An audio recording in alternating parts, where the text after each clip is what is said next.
Hey folks, and welcome back to another video. I'm Marty, and today I want to talk a little bit about subgroups and the Mixbus in a hybrid setup. So basically, when you are working with an analog console, you have different options where you route your channels, so your instruments or different sources, to the subgroups. For example, I have a drum bus subgroup, I have an instrument bus subgroup, and the Mixbus. And I also have a bass subgroup. And I'm going to show you a little bit on the console how I actually route the various instruments and the groups, and what is actually going to the Mixbus and what is not going to the Mixbus, because this console has a little bit of a twist to it, as it is a live console. It's the Soundcraft GB4. You can use this console a little bit in a different way than you would normally use a standard small format console, which is designed for studio purposes. I'm gonna grab the camera now and I'm gonna show you around on the console what I use on the inserts on the different buses and how I actually route everything. All right. So here are the various subgroups. We got here drum bus, instrument bus, mix bus, and the bass bus. All right. And what I actually have routed to the drum bus, you probably have guessed it, are just the drums. So let's play just the drums a little bit. All right. Those are kick, snare, kick parallel, snare parallel, overheads, room, and percussion. And they all are routed to 1 and 2. Okay, this is subgroup 1 and 2. And here we have the drum bus. And on the drum bus inserted is this guy here. It's the A2, class A tube from TL Audio. And it has a tube stage, EQ, and a compressor. I'm using a ratio 4:1 here, slow attack, fast release, and soft knee setting, and just 1 to 1.5 dB of compression. So without it, sounds like that, quite boring. And with. Okay, I'm gonna use also a little bit of a low end boost and a high end boost, and the tube stage, so you can listen also to the tube stage, for example. Let's turn it up so you can really drive it, and without. I have it just right in the middle, just have on the transient peaks a little bit of a saturation, and again with the EQ and the compressor. Okay. So that's the drum bus. Let's move on to the instrument bus and mute the bass. And on the instrument bus, there are all the solo instruments, acoustic guitars. There are at the moment none on this song. Electric guitar, piano, and synth. Okay, those are all the instruments that go into the instrument bus. And on instrument bus, I have inserted this guy here, which is in the rack, and it's the FMR Audio RNC 1773, and I have it in the super nice mode, as you can see. Ratio is 4:1, 6 ms attack right now in the fast release, and it just shapes the transients a little bit, so not much compression, up to 2.5 or 3 dB. I mean, the metering is not that accurate, but it's not doing actually too much. That's without it. And without the super nice mode, it's compressing quite a bit. And just mushes everything a little bit together.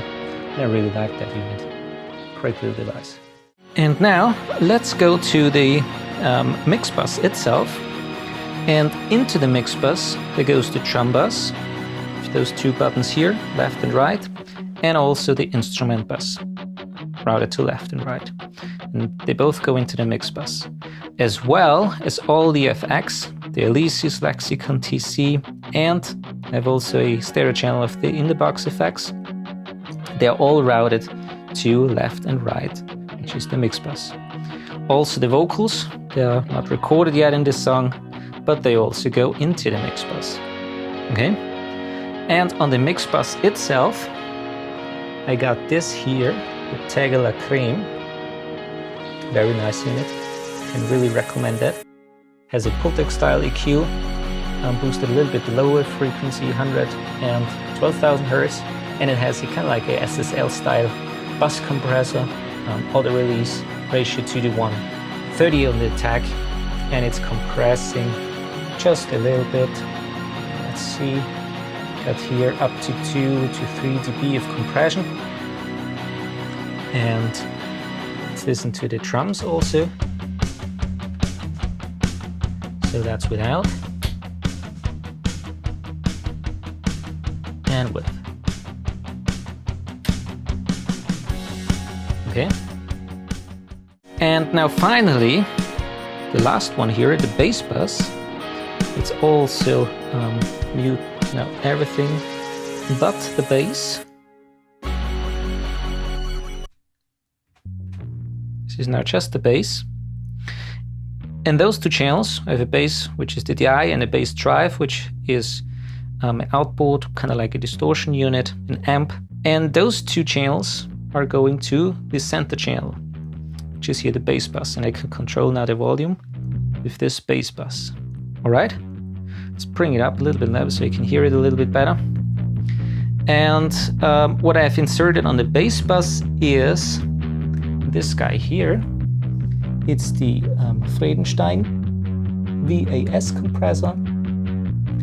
And as you can see, it's compressing quite a bit, even though I also compress a little bit in the box. It's a very nice little device, actually. Sounds a little bit like a 1176, but a little smoother to my experience. And I got quite a fast attack and also a little bit of a faster release, but not too fast because bass sounds might distort when you have a too fast release. And yeah, that's on the bass bus. And the little twist that I said in the beginning of the video with this particular console is that the center channel is actually not routed directly to the Mixbus. This is a live console, Soundcraft GB4, and basically, when you use it, for example, in live application, the center channel is most of the times used for sub boxes or for boxes of the front of house mixer, so you can have it placed somewhere here in front of him, and so you can hear what's going on actually. And I use that for just the mono bass, and this channel is then routed with this button here on the recording output. It's a separate output on this console, is routed to the recording output. It's not routed to the Mixbus. The Mixbus and the center channel are combined here on this recording output, which is really nice. You can take it away and with on the recording output. And I can also control the level, how much is going into the converters back into the DAW. There's also a limit on that, but I don't use that for now. So let's hear everything again. Down the bass to normal level, and as I said, you can bring it in the recording and out of it. So that's basically my setup of the subgroups and the Mixbus on this particular console. I hope that you kind of liked the video and I could give you some ideas for your own setup if you mix in a hybrid fashion like I do with an analog console and some outboard equipment. As always, thanks for watching. Please subscribe if you haven't already and want to see more videos like that in the future. I'm Marty and see you in the next video.